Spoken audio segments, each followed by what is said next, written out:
唐君业继续说道：“咱们战家阳盛阴衰，已经几代人没有女儿了。若能有一个女儿，自是都宠着的，我就希望她过着无忧无虑的生活，想做什么就做什么，不想将家族的重担压在她的身上。多的是兄弟帮她挑重担，撑伞的保证狂风暴雨都影响不到她。”海童想了想，笑道：“妈说的也对，接班这种重活，还是让儿子来挑更好一点。知道婆家的态度就够了。”海童也不想女儿将来挑大梁。话说，要是他能生到女儿，再来想这种事情吧。他肚里的小宝宝洋洋总说是弟弟，他的直觉也是个儿子。就算他真能儿女双全，估计也要2胎甚至3胎才能生到女儿。爸不在家，进屋没有看到公公，海童问了句。唐君业答道：“应该去了你二叔那边吧。我不出门，他也很少出门的，都要当爷爷的人了，还像年轻时那么喜欢跟着我。”海童笑道：“爸对妈那是几10年都如同初恋，幸福的羡煞旁人，妈就凡尔赛吧。我到了妈这般的年纪，要是战印对我还像如今这样，我做梦都能幸福的笑醒。”唐君业还没有替儿子说话，跟着进来的战印就接过话了。他说道：“老婆，我肯定会继承我爸妈的优良基因的。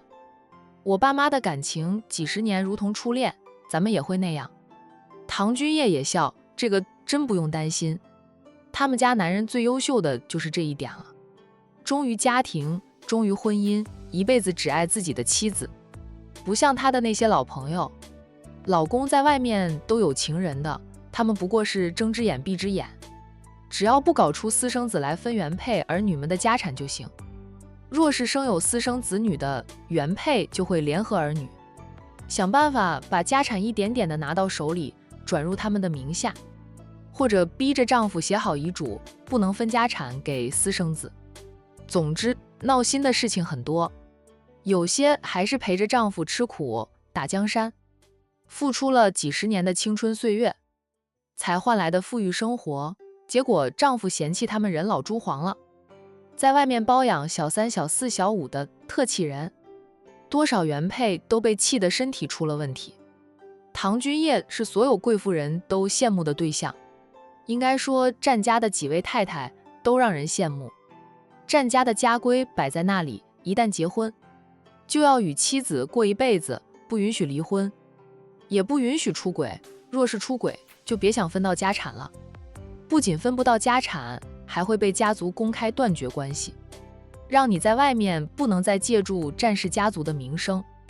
除了有家规约束，长辈培养晚辈也很重要。用老太太跟几个儿媳妇说的话，那是人品的问题。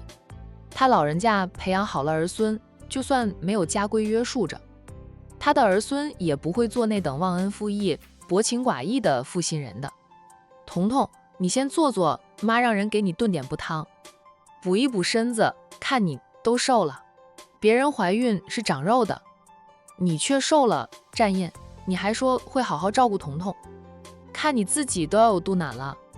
我儿媳妇却被养瘦，肯定是你把我儿媳妇的营养品都吃了。战印，妈，我哪里有肚腩了？母亲说她什么都可以，但不能说她长成了个胖子呀。她胖了吗？她胖了吗？不可能的，她天天还坚持着锻炼，饮食上也还保持着和婚前一样，她没胖，她的体重都不怎么变的，基本上保持在一个数字。你儿媳妇的营养品，我是吃了一点，那是彤彤吃不完，非要我帮着她吃一点，我才吃的。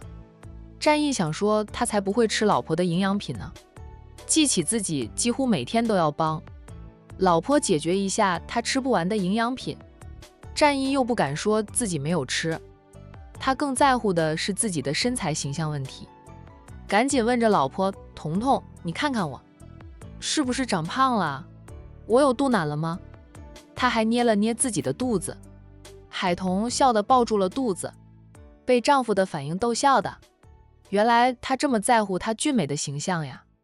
老公，你没有长胖，也没有肚腩，你的身材还是一级的棒，保持得很好，真的不骗你，妈就是逗你的。笑死他了。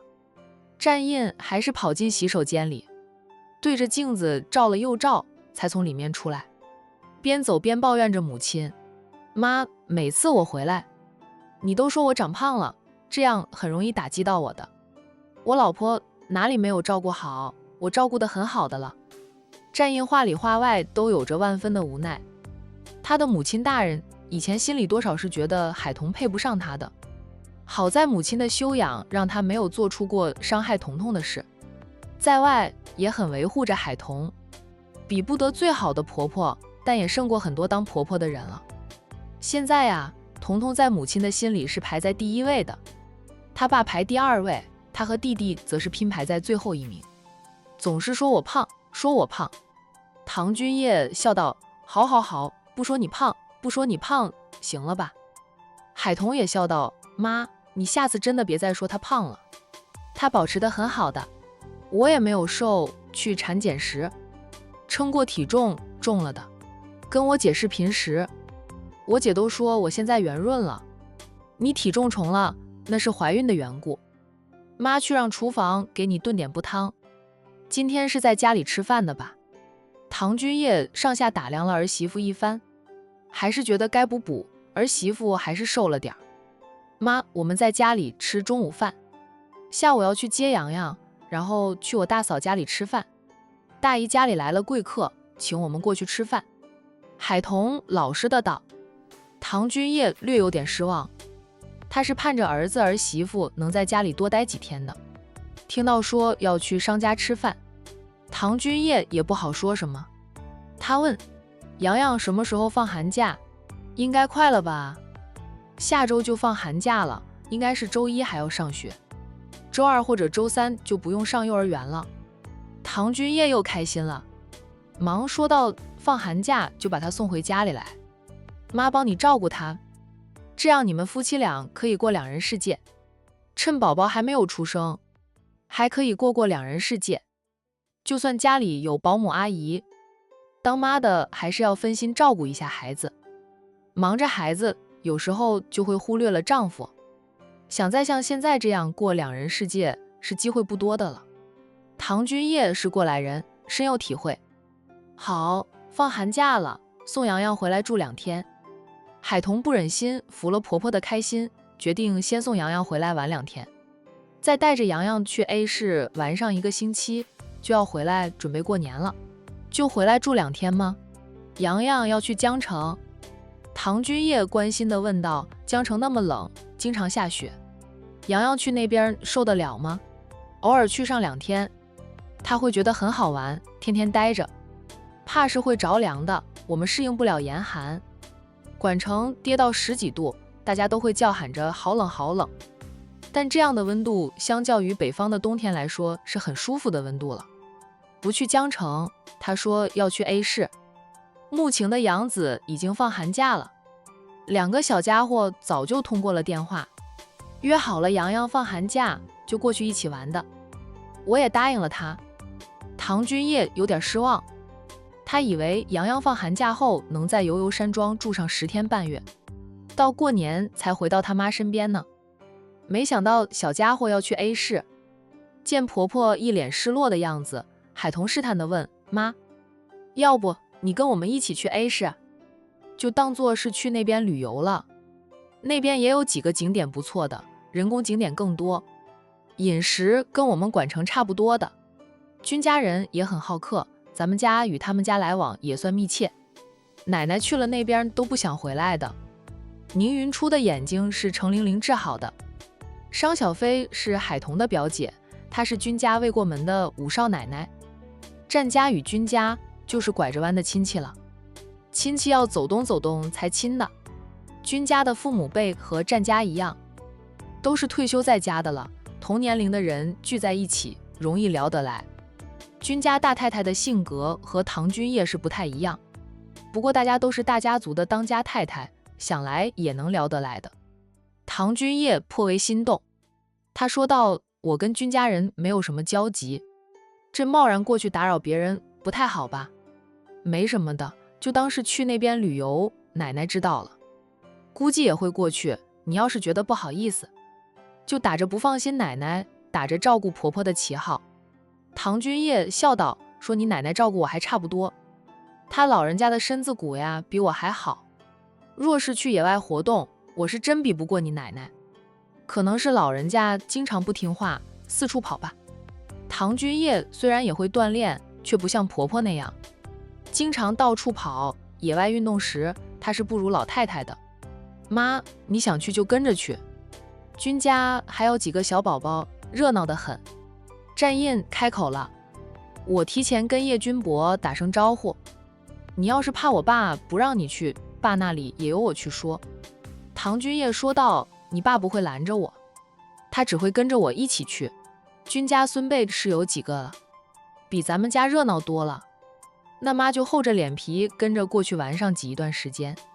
彤彤，到时候过去了，你和战印工作忙，可以先回来忙你们的，我和你爸会照顾好洋洋的。这快过年了，想来你们也很忙的。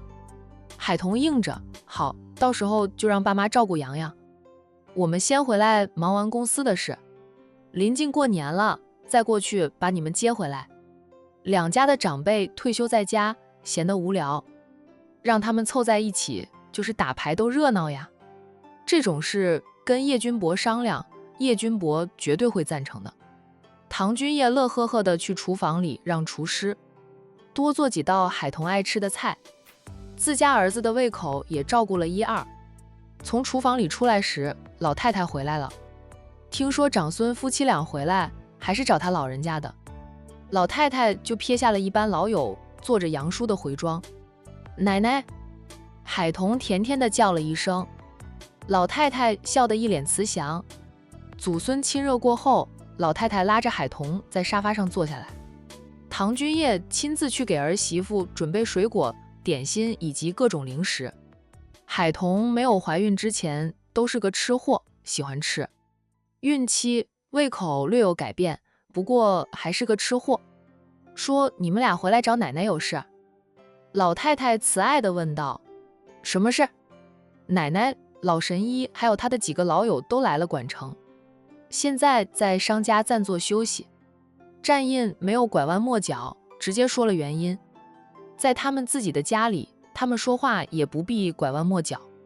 老太太愣了一下，随即惊喜地问道，几个老家伙都来了吗？这多难得呀，他们已经几十年没有一起出过门的，这一次居然一起来了管城。我知道老神医去了君家的，他天天惦记着他的小外孙龙庭放寒假了，他绝对会回君家的，没想到他会来管城，还是和几位老友一起过来的。他们现在商家暂坐休息吗？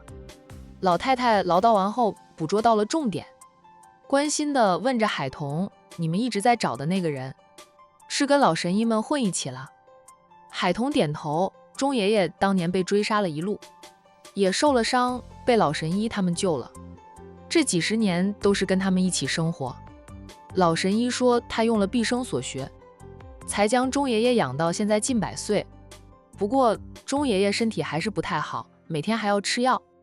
老神医说钟爷爷心头的念想实现了，泄了精神气，是活一天算一天，刚有老人家的下落，见上一面，很快可能就会面临他的死亡。就是没有感情，海彤心里也难受。他名字里有个钟字吗？老太太问道。海彤答道，不知道他的名字，大姨说他们小时候就是叫他钟伯的，他比我外婆大一点，最忠于我外婆，所以大姨和我妈就叫他钟伯。原来如此，江城凤家历代家主身边的那名助理，的确是最忠于家主的人，他们的丈夫儿女都有可能背叛他们，唯独助理不会，他可握有有力的证据。老太太知道大家寻找着老助理，主要是希望老助理能掌握到现任凤家主害死长姐一家的证据。海彤默了默后答道，说是不多，用处可能不大。顿了顿后，他又说道，我大姨说了，不管有没有证据，凤家主之位他都要拿回来，那本该是他的。老太太就笑了，说道，这才是我认识的凤英，本该属于自己的，想拿回来就拿回来，需要什么理由？你外婆他们的死，就算钟爷那里没有太多证据，他是当年的经历者，他说的话也是证据。如果你外婆不是被害死的，钟爷为什么被追杀？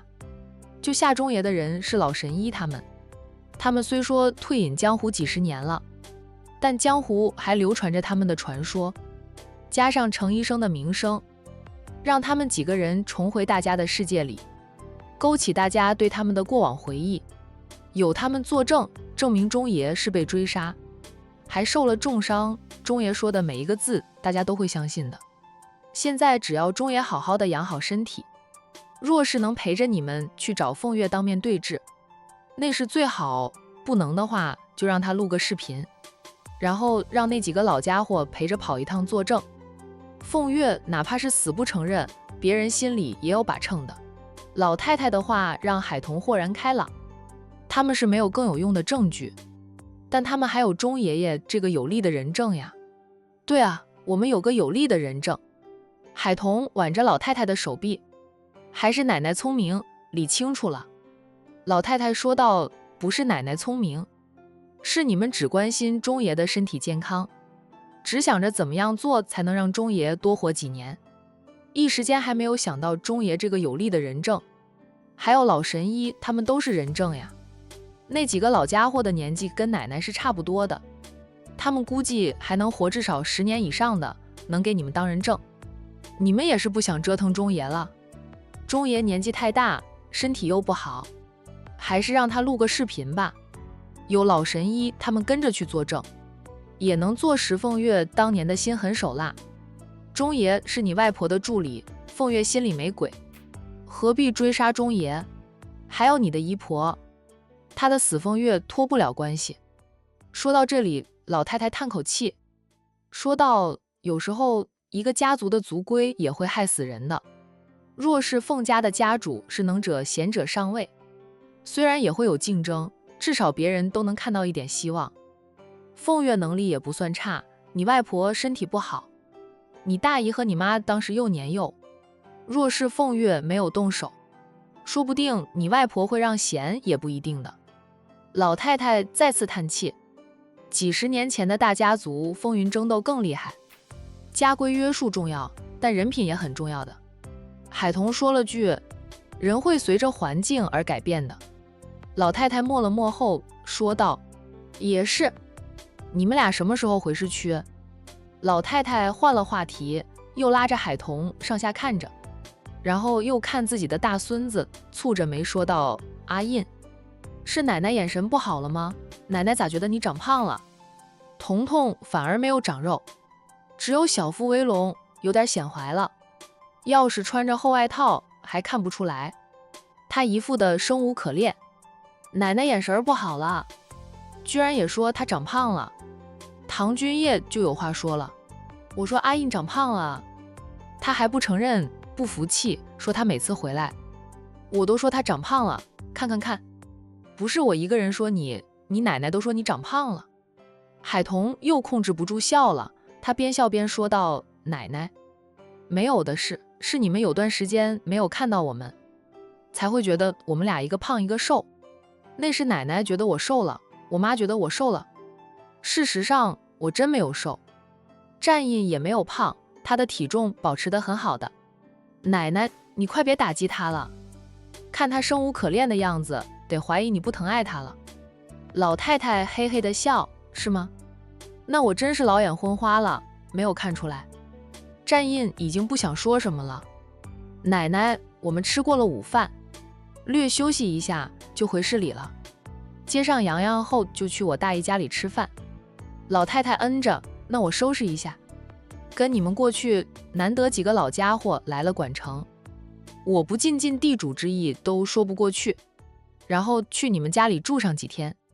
我回来之前，你婆媳俩在说着什么？老太太话锋转得太快，海童三人都默了一下。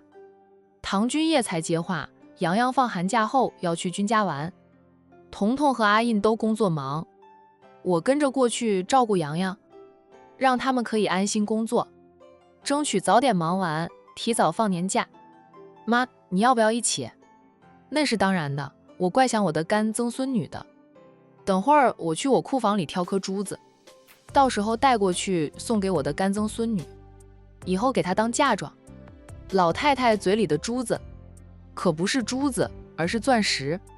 她老人家太喜欢君妍了，自顾自地认了君妍当干曾孙女儿，说什么干曾孙女儿也是曾孙女儿，能圆了她老人家没有女儿，没有孙女，暂时也还没有曾孙女的遗憾。彤彤、阿印，你们俩要争气哈！大师可是说了，你夫妻俩是儿女双全的命，奶奶能不能抱到亲的曾孙女，就看你们俩了。其他孙子孙媳妇，老太太不敢指望。战家的阳盛阴衰很难打破的，下一代能有一个女儿，就是老天爷恩宠了。他哪敢指望着老天爷一下子给他来几个曾孙女啊？大师的本事，老太太是很相信的，所以大师说战印和海童有一世的夫妻缘，也能够儿女双全。老太太都信了个十足十，到现在看到小夫妻俩幸福甜蜜的样子，老太太还自豪得很。要不是她软硬兼施，战印这小子现在还单着呢。解决了战印这个老大难，其他几个小子就好解决多了。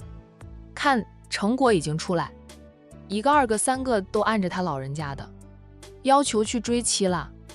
老二已经脱单领了结婚证的，老3年后再领证。老4吗？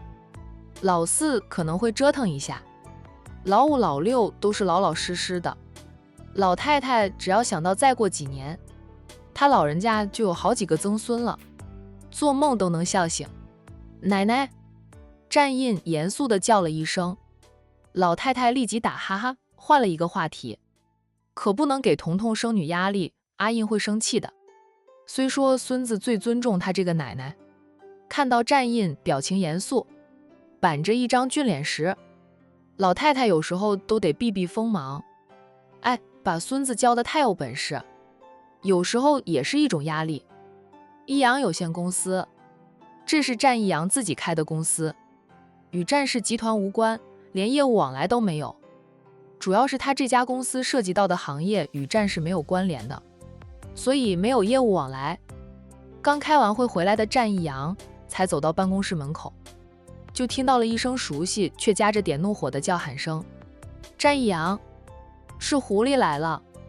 战益阳顺着声音望去，看到狐狸还是一身的红衣，衣服的款式换了一个样，唯独红色不变。晚上看他一身火红，觉得他绝美动人，白天看他更是惊为天人。他的美张扬得很，就是那脾气不太好，不过他就喜欢这样子的他。战总，这位小姐一定要见你，我们拦都拦不住。跟在狐狸后面的是保安队长带着几名保安，还有前台以及他的秘书。保安们走路还一拐一拐的，看样子是被狐狸教训了一下。这些人哪里能拦得住狐狸啊？就是战益阳自己也没有把握能拦住他。这丫头的身手有点深不可测。战益阳说道：我知道了，你们去做事吧，以后这位小姐再来找我，直接让她进来便是我欠她东西，她来讨债的。他们的老板也会欠别人的债，难道是公司运营出了问题？可是看着生意还不错的样子呀，工资也能够按时发放。再者他们老板可是战家的4少爷，背靠着战家，也还负责着战氏集团旗下的一些小公司以及一些项目的。公司真出了什么事，老板应该会向战氏求助，不至于欠债被人追上门来讨要。这个红衣姑娘厉害得很，他们那么多人都拦不住她。保安们还被教训了一下。李队长，你们都去上点药，这个月你们几个的奖金翻倍，当做是你们因公受伤的补偿。保安们受伤没有多严重，就是走路一拐一拐的，估计要休息几天才能好。狐狸会出手也不会太狠，毕竟这些人都是无辜的，他有怨有气都会冲着他来。几个保安盾觉得挨了2脚是值得的，奖金翻倍呢。他们的底薪是管成最低的基本工资，是加上其他福利，特别是奖金。加一起收入才会高的。战一阳等狐狸进钱了，他向他道谢，谢谢你对我的员工手下留情。还算手下留情吗？这位红衣美女身手那么厉害的，是不是那些武术教练呀？请里面坐。战一阳推开了办公室的大门，请着狐狸进去。众人看到红衣姑娘大摇大摆地进去，他们的战总保持着笑脸，真是绅士啊，脾气也特别好。战一阳的脾气在兄弟当中属于好的，不过在公司里还是会变得严肃的，故而留给公司职员的印象就是严肃。大家私底下都说他颇有他大堂哥战少的风范，虽然他们都没有见过战少本人，不过都听说过战少为人冷漠，总是绷着一张脸，表情严肃得很。想到战一阳说这位红衣姑娘是来讨债的，面对债主吗？连他们的战总都得满脸堆笑。不知道战总欠这位姑娘多少债。等到总经理办公室大门关上后，大家也陆陆续续的进入电梯。咱们公司没有问题吧？李队长问着前台，他只负责安保，公司内部的事他想前台应该比他更清楚一点。前台反问着，我们公司会有什么问题？大家每天正常上班，周末有时候还需要加班，说明公司的生意很好，工资、奖金、各种福利补贴都正常发放，每天的下午茶点也还在提供，也没有缩减，吃的点心还是那个点心店的，一切正常呀。前台觉得公司还能发出工资，福利也没有减，就不用担心失业。战总说那位姑娘是来讨债的，我以为咱们公司运营出了问题呢，否则战总怎么会欠债？前台，你这样说也有点道理，但是公司一切正常呀，战总也不可能跑老吧？他背后还有个战家，战家可是咱们管城的首富，战总名下也不止这一家公司，他还负责着战氏集团一些项目及分公司的，按理说战总不会缺钱的，真有什么事，战总也不会缺咱们的工资，有战氏集团给他撑着呢。李队长，你就不用担那个心了，我们只要正常上班就能拿到应得的工资。有位保安忽然说到，战总说欠债，也不一定是欠钱呀，说不定欠的是情债呢。众人齐刷刷地看着他，那位保安有点紧张地道，都看着我干嘛？战总年轻俊美，家世又好，喜欢战总的女孩子应该不少，战总有没有喜欢别人，我们是不知道，万一他真的欠情债呢？大家没有看到吗？那红衣姑娘怒气冲冲的，明显就是不开心，战总看到她却笑眯眯的，脾气好得很，对她那是极度包容。以我男人的直觉来看，战总对那位红衣姑娘是喜欢的，喜欢了才会包容她，哪怕她黑着脸都会觉得她很好看。众人你看我，我看你，觉得他分析的也有道理。战一阳不管自己的职员怎么想他和狐狸的关系，把他们俩想成一对恋人的话，正合他意呢。他请狐狸进去后，问他喝茶还是温开水？我想喝你的血。狐狸一副恨恨的样子，自顾自地走到沙发前坐下，往后靠在沙发椅背，美眸瞪着战一阳。战一阳觉得他生气的样子都特别好看，他给他倒来了一杯温开水，怕他喝了茶影响他中午休息，不管他会不会午休，他都不好让他喝茶，万一他有午休的习惯，被他的一杯茶影响了睡眠，他会更加的生他的气。想喝我的血也不是不可以的，我拿刀来，你自己动手吧，喝上一杯的话，想来我也不会死，顶多就是因为失血有点多，脸色会有点苍白，你给我炖点补汤补一补就行。狐狸没好气的道，把你的血放光，再把你扔到深山老林去喂野兽。战一阳笑，你也就是嘴上毒而已，心不坏的，我知道的。狐狸坐正身子，端起了那杯温开水，喝了几口，就做事要朝战一阳泼过去。战一阳含笑看着他，最终他放下了杯子，少拍马屁了，我就问你，什么时候把我的东西还给我？战一阳在他对面坐下来，还是那句话，我真不记得放在哪里了，现在找不到，等哪天找到了，我保证亲自送过去还给你。你把你的地址以及联系方式给我就行，要不我赔你一个新的。你告诉我那东西在哪里买的，新的不是我那个，我不要。战一阳，我说了，你这种讨要联系方式的办法太差劲了，简直就是小偷行为，不是抢劫，你那是抢劫。战一阳似笑非笑的，狐狸小姐，你似乎忘了我是怎么拿走你那个东西的吧？要不是你先对我不敬，我也不会以牙还牙的。两个人你瞪我，我瞪你。好几分钟后，狐狸软了态度，他说道：战一阳，当时是我不对，我向你道歉，可以了吗？你把我的东西还给我，那东西对我的意义重大，对你来说确实不值什么钱的。没有呀，那个东西很贵重，属于古董了吧？现在就算能买到，也没有你那个成色好，年份长。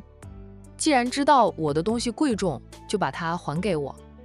战一阳说道：狐狸姑娘，我真不骗你，我是想不起来那东西被我放到哪里去了。你知道的，我没有女朋友，就不懂得怎么保管那些东西。咱们男人往往大大咧咧的，随手一扔，真的想不起来扔在哪里。狐狸气恨的道：战一阳，你再不把东西还给我，我就去找你奶奶告你的状，再去找你大哥告你的状，让你大哥教训你一顿。战家的少爷们，一怕战老夫人，二怕战少，这是大家都知道的，他们反而不怕自己的父母。要告他们的状，最好就是去找战少。找战老夫人有时候不顶用，老人家宠着孙子，而且老夫人经常不在家，找他不到，加上年纪大了，想告状的人还担心气着老夫人，把战老夫人气出个好歹，他们可担不起那个责任，所以找战少告状是最合适的。只要他们占理，战少必定会帮理不帮亲，教训他的弟弟们。战阳说道：不要动不动就说去告我的状嘛，那样显得你很没用，总是要告状，是真的容易显出自己无能。狐狸姑娘可不是没用之人，听说战家大少奶奶平易近人，热情好客，我想我们也能成为朋友的。等我和战大少奶奶成为朋友，我向她求助，让她来帮我讨回来。大嫂向她讨要的话，她不给，大哥就会出面。在严肃的大哥面前，战一阳想想，有点颤抖。我晚上回去找找看，看看能不能找到吧。找到了就通知你过来拿，或者你每天都过来问一遍。我的住处那么大，每个角落都找上几遍，需要一点时间的。我也不可能一个晚不睡觉帮你找东西，每天晚上回去也就找上半个小时，顶多1个小时。狐狸觉得他就是不想还给自己，他怎么就招惹上了这个无赖呢？沉默了好一会儿，狐狸扯出一抹笑，就是笑得有点假。战一阳，战四少爷，战总，你说要让我怎么做你才肯把东西还给我？不要跟我说你想不起来放在哪里了，那是你的借口，我是一个字都不相信的。战一阳就是那副死猪样，说道：你叫我祖宗都没用，我是真的想不起来，你信也好，不信也好，我都想不起来。你真要去找我大嫂就去吧，我大嫂是平易近人，热情好客，挺喜欢交朋结友的，像狐狸姑娘这种女孩子，我大嫂最喜欢的了。哦，我大嫂也会拳脚功夫，你有空还能和我大嫂比试比试。不过我大嫂现在怀着身孕，还是等我侄儿出生了，你再跟我大嫂比试比试吧。就算你让我大嫂过来向我讨要，我没有找到东西也是没用的，大不了就是惹我大嫂不爽，被我大哥揍一顿了。战一阳耍无赖，让狐狸气得跳脚，又拿他无可奈何。他家里没有，他早就把他家里翻了个底朝天。他严重怀疑他把他的东西贴身带着了，他不能搜他的身。这么无赖的人，他真搜他的身。他说他占他的便宜，要他对他负责。他就是跳进黄河都洗不清了。战一阳真会这样做的，以他对他的了解。好一会儿，狐狸站了起来，就要走。狐狸，战一阳挡住了他的去路，就这样走了。无赖，我现在拿你没办法。不走做什么？坐在这里被你气得跳脚，又不能真把你打死。我不想与战家为敌。战一阳，你若不是战老夫人的孙子，我真会废了你。说着，狐狸一把推开战一阳，力道之大，战一阳竟然被他推得跌跌撞撞的才站稳。等他稳住了，他已经走到了办公室门口，拉开了办公室的大门。狐狸，来都来了，一起吃个饭吧。我请客，让你白跑一趟，是我的不是。我请你吃饭，当作赔罪了。战一阳飞也似的跑过去，想拉住他，还没有碰到手，被他一瞪，他就讪讪地缩回了手，怕他真会在公司里把他教训一顿，让他在职员们的面前狼狈万分，丢脸至极。怎么说，他都是老板，那样真的很丢脸的。所以战一阳不敢碰他一根手指头。吃不下，面对着你，气都气饱了，哪里还吃得下饭？狐狸跨出去，战一阳跟在他后面走着。那你就吃饭吃菜，不要看我。